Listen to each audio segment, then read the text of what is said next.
Hoje a gente está aqui por um dia bem especial para a gente falar sobre sazonalidade nas marcas. Eu sou a Paula Gastaldelli, sou diretora de vendas da Webidia, e eu estou aqui com dois convidados especiais. O José Diogo, que ele é diretor Latam e Canadá do Tinder, e o Antônio Jorge Pinheiro, que ele é presidente do grupo de mídia e também sócio da Mídia On. Então vamos lá. Campanhas de fim de ano, datas comemorativas, eventos culturais, grandes estreias e até o clima, né? A sazonalidade é um fator super determinante na forma que as marcas planejam, criam e investem. Como transformar picos previsíveis em oportunidades reais? Nesse episódio a gente vai discutir como as marcas, os times de mídia e conteúdo lidam com o calendário comercial e emocional, porque a gente não fala só de comercial, mas muito emocional do consumidor. Quais são os riscos de campanhas sazonais genéricas? Como antecipar movimentos e diferenciar em datas super disputadas no mercado? E como manter relevância e performance nos períodos fora de pico? Vamos lá? Uma pergunta para vocês dois, para o Zé e para o Antônio. Como a sazonalidade impacta o planejamento de mídia hoje? Quais os desafios nesse cenário digital? Ele muda o jogo? Posso começar, né? Que começou falando em mídia, então eu começo. E você fala da entrega de conteúdo. Exatamente. É interessante, enquanto você estava apresentando, que sempre a gente fala atual, no momento, agora, o futuro, mas tem questões que elas são atemporais, né? E que a gente nunca pode esquecer, porque a gente fica tão preocupado com o que está rolando agora, com o que vem, com tendências, com movimentos. Eu costumo dizer, e isso virou meio que uma marca, ou das palestras do grupo de mídia, eu sempre faço questão em algum momento de lembrar o nosso negócio é entender de gente. O nosso negócio é entender de gente. Então, tudo que surge de novo, todas as tendências, toda a tecnologia, a gente tem que olhar para a pessoa. Óbvio que a tecnologia, o que vai dar dali, as possibilidades e tal, é super importante. Mas como é que as pessoas estão reagindo e se comportam com essa nova realidade? A isso, de certa forma, parece ser muito simplista, mas leva a gente para a essência. O nosso objetivo é falar com as pessoas. Então, se eu entendo de gente, fica mais fácil de entender. Então é óbvio que as mudanças dos últimos tempos, as possibilidades cada dia, você tem uma nova possibilidade, a disponibilidade de dados, que eu acho fundamental, e aí vale uma ressalva. Dados são fundamentais para a gente interpretar e usar pensando nas pessoas. Não pode ser o nosso, está no dado, não, mas o que está por trás desse dado? Então, eu acho que para começar a conversa, eu prefiro passar para o Zé. E é extremamente importante isso que você falou, Antônio. Eu acho que assim, se a gente não, como profissional de marketing, a gente não entende sobre pessoas, a gente tá errado. Tu conecta. Eu acho que pessoas, ela é a base de tudo, assim, né? Pode vir qualquer inteligência artificial que você quiser na história, no fim, o que importa é como as pessoas estão usando aquilo, ou onde as pessoas estão, ou como elas se comunicam com aquilo ali. E para Tinder é um pouco engraçado, porque por mais que a gente também seja um negócio, a gente é um negócio de pessoas, sobre pessoas, para pessoas. E isso é muito legal, assim. No Tinder a gente tem como formato de mídia 2 momentos. Acho que a gente olha o Tinder como negócio, e quando a gente olha como negócio, a gente tem um negócio que funciona pensando em sazonalidade, e as pessoas entram em um momento e saem em outro, e a gente consegue perceber isso muito bem, que em cada lugar do mundo funciona de uma forma diferente. Então quando você tem aqui no Brasil, o verão é muito forte, e quando você tem nos Estados Unidos, por exemplo, quando tá ficando inverno é muito forte, porque as pessoas ficam mais em casa, elas ficam fechadas. Então, a gente tem esses momentos muito legais que mostram um pouco o comportamento, mas ao mesmo tempo, além do negócio Tinder, a gente também oferece mídia dentro do aplicativo. E é muito engraçado como também a gente consegue mostrar essa sazonalidade para quem está querendo comprar mídia dentro do nosso aplicativo. E consegue falar, nossa, eu vou comprar durante o Dia dos Namorados, porque eu sei que o aplicativo talvez esteja mais bombado aqui. Então a gente consegue sim buscar dados, que de novo são baseados em pessoas e comportamento, para conseguir criar uma experiência melhor para o consumidor que está lá dentro daquele período e também para no final conseguir vender uma mídia que seja mais acertada para o consumidor que vai receber ali. Não, é interessante ouvir essa questão da sazonalidade para o Tinder, exatamente quando eu tinha qual a sazonalidade, mas é óbvio, é só pensar nas pessoas. Exato. É nas pessoas, né? Então, uma próxima pergunta que eu tinha aqui separada pro Zé é sobre isso. É porque a gente tem Dia dos Namorados, a gente tem Carnaval, e a gente também tem aquelas datas que é início de um novo ciclo, né? É um ano novo, vida nova. Isso, assim, além de vocês venderem a mídia dentro do próprio Tinder, como que impacta no seu planejamento? Você tem uma ação especial lá no Tinder? Muito. Eu acho que, de novo, a gente olha muito para pessoas e como as pessoas se comportam. Existe sim uma sazonalidade que eu até brinco, que às vezes a sazonalidade para Tinder é todo domingo à noite, quando você tá sozinho em casa e você fala, nossa, putz, tá, Que rola, eu vou ver aqui o que mal, domingo à noite. tô carente aqui.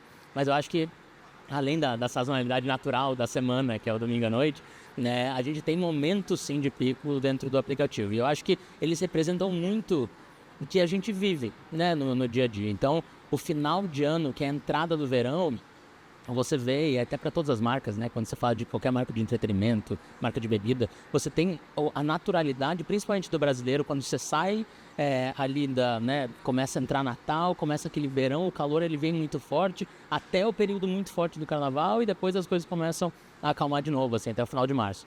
Então esse já é uma das grandes sazonalidades de Tinder quando a gente olha para o ano, né? Mas existem outros momentos, então o Dia dos Namorados é uma sazonalidade forte. Quando existe algum feriado prolongado, também acontece em alguns momentos maiores. Então, assim, a gente sempre tenta olhar o ano, o calendário, para entender o que vai acontecer. Então, esse ano, super recente, teve um feriado super longo, que também impacta o negócio, porque as pessoas viajam, elas querem ver o que está acontecendo. Então, a gente tem momentos que ajudam a gente a entender melhor onde o consumidor vai entrar ou não no Tinder. A gente consegue fazer uma predição disso. Eu imagino que a partir do ano passado, o Rio, no início de maio, tem uma sazonalidade, torna-se uma sazonalidade grande, em função da Madonna, em função de Lady Gaga. É isso, né? Também movimenta esses eventos como esse, assim, eles movimentam não só comércio local e cultura e mídia, mas eles movimentam serviço de tecnologia, eles movimentam servidor, movimentam muita coisa, que às vezes a gente não tá nem... a gente também é incluído nessa. E ao longo dos anos, você percebe que isso tem mudado a forma com que as pessoas se comportam, tanto na compra de mídia, né, dentro da sua plataforma, quanto de entrada e saída. Você tem reparado isso? Ele muda de vez em quando, muito com base em quando o feriado cai ou quando acontece alguma coisa. Então, pode ser que tenha alguma mudança, mas é muito engraçado também quando a gente fala sobre pessoas, a gente entende que o mundo inteiro é cíclico e tudo acontece sempre de novo, né? Então, normalmente, esses são os maiores momentos mesmo onde a gente tem pico. Só que o mais legal, né, e principalmente quando eu parei de olhar só para o Brasil e comecei a olhar para outros países, você começa a entender que sazonalidade é muito local. Muito local. Cada cidade tem um Cada cidade comportamento. tem né? Quando a gente olha para o Brasil, que é um país continental. Mas, além disso, a gente tem realidades muito fortes do México, por exemplo, onde é um país que é muito mais religioso, muito mais fechado, e que, às vezes, feriados religiosos aumentam o uso de Tinder, porque as pessoas usam Tinder com a família. Para falar, olha aqui, deixa eu ver quem que pode ser a pessoa. Então, tem comportamentos globais muito diferentes, isso é incrível. De novo, volta para pessoas que quem realmente para quem importa para a gente, para as marcas. Não, muito legal, muito legal. Agora, como a gente está falando muito sobre hoje, o momento, né? Tem crescido muitos memes, né? Assunto do momento, né? A gente ontem teve uma notícia do mercado e assim, vão gerando... Muito rápida, né? Conversas muito rápidas, né? Como vocês transformam isso em estratégia? Para os dois agora, para o Zé e para o Antônio. Eu acho interessante porque agora tem a facilidade da velocidade de você chegar, muitas vezes, de forma espontânea, né? Mas, historicamente, se a gente for ver também, eu acho que quando você tem um trabalho integrado entre criação e mídia, que a criação tem a sacada da oportunidade de pegar o que rolou e transformar num conteúdo, numa peça. E a mídia de viabilizar aquilo, principalmente quando é uma mídia paga, né? Então você... Fica claro que não adianta a criação ter uma ideia brilhante se principalmente pensando nas formas mais convencionais, não espontâneo, não você pensa e costa. Quando você lida com marcas, você tem que ter a preocupação de onde você vai estar colocando, tem que ter toda uma estratégia. Então, essa integração, criação e mídia, e aí a importância da criação entender mais de mídia e a mídia ter uma visão mais da galera de criação. Legal. Você também não precisa mais quase adicionar nada. Eu acho que isso talvez seja uma das coisas mais importantes dentro de um trabalho de comunicação, é o 360. Sim, quando a gente fala com uma agência ou começa a discutir sobre um projeto ou uma campanha, se você pensa só numa frente, ela possivelmente não vai sustentar. Pode fragmentar, né? Então, às vezes a ideia pode ser a ideia mais incrível de todas, mas se você não tem o suporte de mídia, se você não tem o suporte de conteúdo, se você não tem o suporte de estratégia que seja, essa ideia vai ser vista por 5 pessoas e aí a ideia ela vai morrer. Assim. Então, eu acho que isso foi uma coisa que a gente entendeu lá no Tinder. É engraçado porque a gente não tem milhões de mídia para fazer investimento, então a gente tenta um pouco até hackear um pouco o processo, sempre contando com todos os times integrados, mas a gente tenta criar coisas diferentes para que a gente consiga, junto com o suporte de mídia, ter um maior alcance e contar com earned e owned mídia ao mesmo tempo. Então a gente se entendeu há uns 3 anos, mais ou menos, como uma marca criadora de conteúdo. Né? A gente começou a se posicionar como uma marca que cria conteúdo também. Então é isso, se a gente cria um viral, por exemplo, você consegue às vezes ter um impacto de uma mini campanha num viral só, e você fala, meu Deus do céu, você olha para o número no PPT e fica maravilhoso. Mas eu acho que a gente começou a criar isso porque isso ajudava a gente a aumentar o impacto. Mas em nenhum momento da nossa discussão de vamos ser um criador de conteúdo ou vamos começar a colocar mais coisa, a gente desistiu de falar, não, agora eu não vou colocar mais dinheiro de mídia disso aqui. Eu acho que a mídia ela acaba só ajudando a gente a crescer, que isso chegue em mais pessoas, que isso gere mais conversa, né, e que gere conversa de um jeito certo. Porque eu acho que é fácil hoje em dia, empresas muito grandes colocarem muito dinheiro de mídia, só que isso não gera conversa nenhuma, não gera identificação nenhuma. Aí beleza, você tem lá 1 bilhão de impactos, que é incrível, mas na realidade o que isso de verdade conversou com o seu consumidor? Então eu acho que tem que ser um mix de todas as coisas, né? Eu acho que pegando o gancho dele, perfeito, quer dizer, além de entender de gente, é gerar conversa. As pessoas querem conversar. Se a gente está falando de gente, mais do que nunca as pessoas querem interagir, querem participar, querem conversar de alguma maneira. Voltando para a coisa da sazonalidade, eu lembrei agora, enquanto ele falava, eu acho que pensando assim de forma até mais tradicional, porque esse exemplo é antigo. Há muito tempo, uma marca de roupa popular aqui do Rio, a Líder Magazine, eles assumiram, aí a criação, a importância da criação, eles pegaram para si o Natal. Então tem um jingle que já é Natal na Líder Magazine, dezembro, novembro. A última campanha que eles colocaram no ar, deve ter uns 2, 3 anos, foi através da Mídia 1. A gente começou no dia seguinte do Dia das Crianças. Uau! 13 de outubro, e aí virou um meme. Não, imagina, 3 anos atrás, todo mundo já é Natal na Líder Magazine. Já é Natal desde espontâneo. Legal. E aí, acho que, voltando para o Zé, é um desafio a manutenção da marca, né? A manutenção da identidade, né? De como é que vocês, como isso tudo ajuda a manter a imagem da marca de forma clara, né? Para o público, né? Porque já existe há muitos anos, né? Tá mais do que líder no mercado, é a marca que mais as pessoas buscam, mas como é que mantém isso? Essa, talvez, para Tinder é o mais difícil. Porque eu trabalhei em várias outras marcas já e eu acho que o que acontece com o Tinder é que, por a gente ser uma marca de pessoas, falar sobre relacionamento é super complexo. Cada pessoa é criada de uma forma diferente para entender o que é relacionamento. Então, se a gente tem hoje, eu brinco, você pega o investimento do Tinder, né, o faturamento do Tinder anual e investe em marketing, a gente não consegue ainda mudar a percepção sobre pessoas. Né? Como as pessoas percebem cultura, relacionamento, a gente vem carregado, né, de relacionamento. Então é muito difícil que uma marca faça isso. E o Tinder é o pioneiro dos aplicativos de relacionamento, né? A gente criou o jogar para a direita e jogar para a esquerda, que hoje é usado, né, com quase todo o swipe ali. Eu acho que é super complexo, né, quando a gente fala de uma marca que tem mais de 10 anos, né, de tecnologia, que inventou um negócio onde as pessoas não estavam muito acostumadas. Então ainda existe uma percepção do que é o Tinder, mesmo com a gente trabalhando muito tempo em cima da marca, ou tentando, né, falar hoje o que é Tinder, assim. Então existe uma percepção gigantesca de que Tinder é só para relações casuais, então eu só vou entrar lá e não vou achar ninguém sério. Mas você pergunta pra alguém, mas você conhece alguém que casou, namorou, qualquer coisa no Tinder? Você fala, sim, as pessoas sempre tem. Sempre tem. Eu tenho várias pessoas, a minha irmã.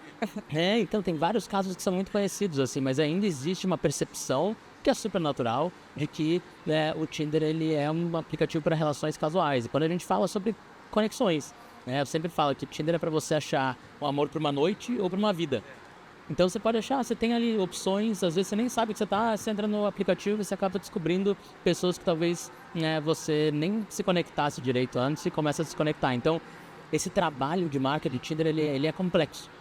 Sim. Mas ele é incrível. Todo dia eu me apaixono cada vez mais, assim, porque é muito legal falar de pessoas, falar de relacionamento, entender formas diferentes e, de novo, falar de pessoas, que a gente vai começar nosso bingo. Quantas vezes a gente fala pessoas aqui nesse papo? E o desafio para fora do Brasil, né? Porque acho que a gente estava até conversando prévio aqui, né? Nos outros países, né? O brasileiro é muito diferente quando se fala de relacionamento. Como é que você, que cuida do Canadá e da América Latina, como é que você equilibra tudo isso? Assim, a gente tem um produto só que ele oferece, né, as mesmas funcionalidades para o mundo inteiro. E o que eu acho que é legal, assim, a gente trabalha de marca de formas diferentes, então a gente tem sim um conceito de marca global, que tudo começa com em match, né, e a gente tem um claim, né, que é cada 3 segundos uma relação começa no Tinder. Então, esse é o nosso claim global hoje, né, que a gente tem usado há mais ou menos um ano aí, depois de um monte de pesquisa que foi feita, que a gente realmente conseguiu bater de que um relacionamento começa no Tinder a cada 3 segundos. E eu acho que 3? É bastante. Uma promessa de vento. É bastante, é verdade, é aprovado pelo jurídico, que é o mais difícil de todos. Então é verdade, Acabou. Só nesse podcast aqui já deram mais de uns 100, eu acho, relacionamentos. Então é o que eu acho ótimo. E a gente aqui, tá vendo? E a gente aqui também do Daqui a pouco tem, né? Mas eu acho que esse desafio é legal, mas ao mesmo tempo, a gente tem relação. Quando a gente fala de Tinder e fala de pessoas, a gente tem comportamentos sobre relacionamento muito diferentes, né? Eu cuido de uma área que ela é uma área grande, mas ainda é uma área que tem sim suas diferenças, mas ela é uma área meio similar, né? Os latinos, eles são muito parecidos, tirando um pouquinho do México, que tem uma nuance diferente. O Canadá é bem parecido com os Estados Unidos. Quando a gente olha para o outro lado do mundo, que também tem aplicativo de relacionamento, mas como o Japão, a Coreia, são comportamentos aí sim muito diferentes. Não dá pra gente falar da mesma forma que a gente fala de marca aqui na América Latina do que a gente fala no Japão, porque são necessidades diferentes, até que o consumidor busca, né? Então a gente se posiciona de marca de um jeito diferente, o aplicativo é levemente diferente, então até para conseguir entregar o que cada um do consumidor, né, quer a dentro do país. Legal. Interessante. Agora deixa eu voltar aqui para a mídia com o Antônio Jorge. Como evoluir as campanhas sazonais além do mesmo, né? Sem perder o vínculo emocional. A gente está falando muito de pessoas, de emoção, né? Como fazer além do mesmo, né? E que aprendizados você destaca nessa integração de mídia paga, conteúdo, sazonalidades, né? Eu acho que é um assunto bem teu aqui. É uma excelente pergunta e cabe assim vários enfoques. Enquanto você estava perguntando, eu tentei já ir lembrando de alguns exemplos, daí usando o máximo da tecnologia. Sem entrar em detalhes, nem citar marcas, da mesma forma que a Líder já é Natal, a questão do Natal, outras marcas têm símbolos próprios que se repetem a cada ano e remete sempre àquela coisa da emoção, né, que é o principal, principalmente no Natal. E no último ano, uma determinada marca criou a campanha toda em inteligência artificial.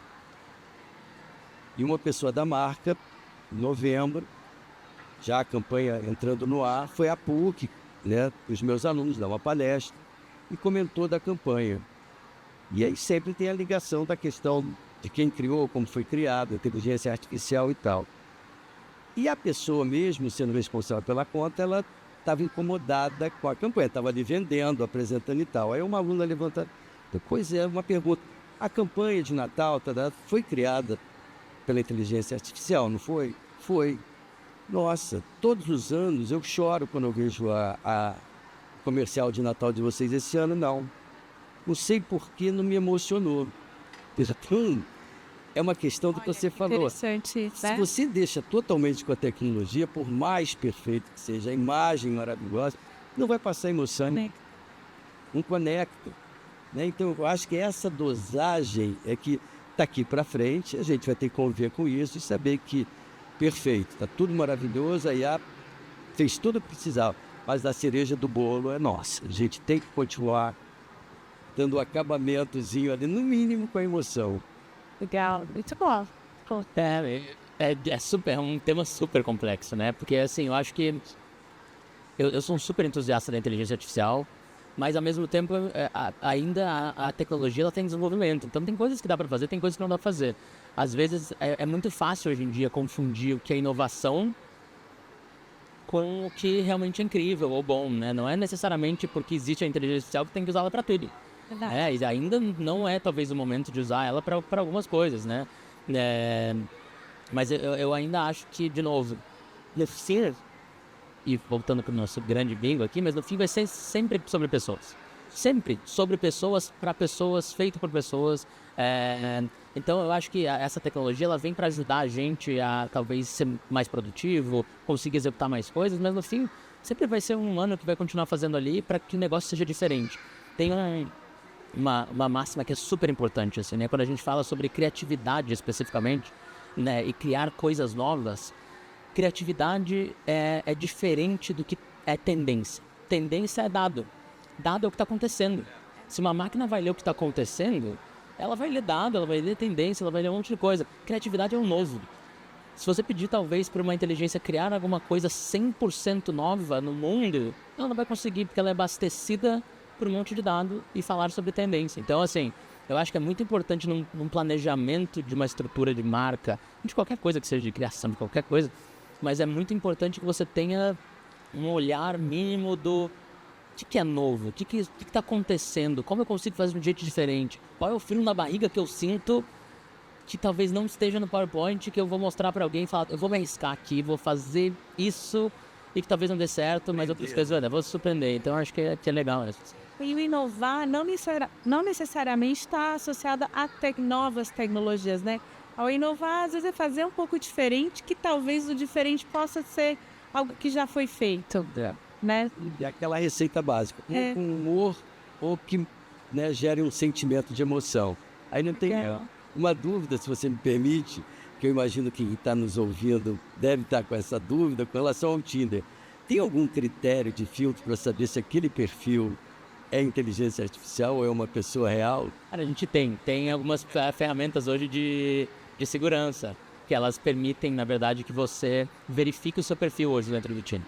Então, para entrar no Tinder, você consegue criar seu perfil e depois a própria plataforma te pede uma verificação selfie, que pode ser através de uma foto ou de um vídeo ou de um documento. A gente também tem verificação de documento. E a partir disso, eu consigo deixar no teu perfil destacado que você verificou e que essa pessoa é uma pessoa real. Não é. Marcar um date com inteligência artificial. Segurou. Tá seguro. Só vê o checkzinho lá. Se tiver check, tá garantido. Muito legal. A gente já está caminhando para o final, e aí eu queria que vocês trouxessem alguma questão que a gente não falou, quiserem fazer alguma consideração final, assim, fiquem super à vontade. Eu, assim, estou super feliz de estar aqui. Primeiro, muito obrigado pelo convite, time da Webidia. Eu acho que, se não ficou claro ainda durante esse papo aqui, que marketing, no fim, ele é sobre gente, né? Se a gente hoje, como profissionais, não consegue ir para o campo, olhar o que está acontecendo, perguntar para as pessoas o que está acontecendo, como elas interagem com a sua marca, a gente não consegue desenvolver um plano de mídia, a gente não consegue criar uma ideia, a gente não consegue fazer nada, e a gente vê casos diários hoje de várias marcas criando coisas que não têm conexão nenhuma com o consumidor, que sofrem um hate gigantesco na internet, porque hoje o hate engaja muito mais do que o do que o amor, né? Então, Verdade.